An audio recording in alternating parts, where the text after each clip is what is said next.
میدان وردګو ولایت کې د پیښو پر وړاندې د چمتووالي ریاست له لوري له 9 نوي زیانمنو او کډوالو کورنیو سره د نغدي او غیر خوراکي توکو مرسته وشوه.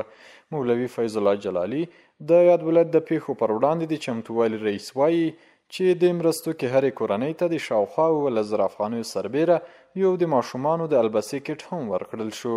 نن په میدان وردګ ولایت کې د ټولو ولسوالیو څخه شاوخوا 9 نوي کورنۍ دي چې دیو سره د IOM نړیوال سازمان له خوا نه د پیښو په وړاندې چمتووالي ریاست سره په هماهنګۍ نغدي او غیر خوراکي مواد مرسته ترسره کیږي. چارې کورنۍ ته 1250 افغانۍ او د ماشومانو یو البسه کیټ ده.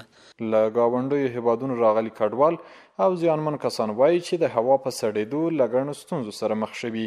دوی له مسؤلینو خوښ دي چې په سخته کې د دوی لاسنیوی کوي. آغا شیرین یو کډوال دی داسې وایي. موږ مهاجر شوي در ډېر وخت په ایران کې وو، بیا دغه جره مهاجر شولو، دلته هم کور خراب و دغه خو د سوخ نه مثلا یخ ده د موږ منطقه یخ دی واوري دی د سوخ دغه نه کمبود لرو، د جامو دغه نه کمبود لرو، د خونو د کوټو د پاره کمبود لرو. دو دغه د پاره د کومک وکړي چې موږ مثلا ژمه ډېرې سختۍ کش نکړو. ګل محمد بیا یو تن په طبیعي پیښو کې زیانمن شوی کس دی. نوموړي ملي راډیو ته وویل کورم سیلا وړی د بلواریم له موږ سره کومک او سودا وریم له موږ سره کومک. دا د موږ دپاره بالکل کاپي ده. ترې وخته پورې خپله چلند پې کړو. 14 نفره کور نفوس لرو، ترې وخته پورې د موږ ګزاره پې کېږي. د یاد ریاست مسؤلین ډاډ ورکوي چې په دې ولایت کې ټول زیانمن کسان له مرستو نه هېروي او په راتلونکي کې ورسره بیا هم د مرستو پلان لري.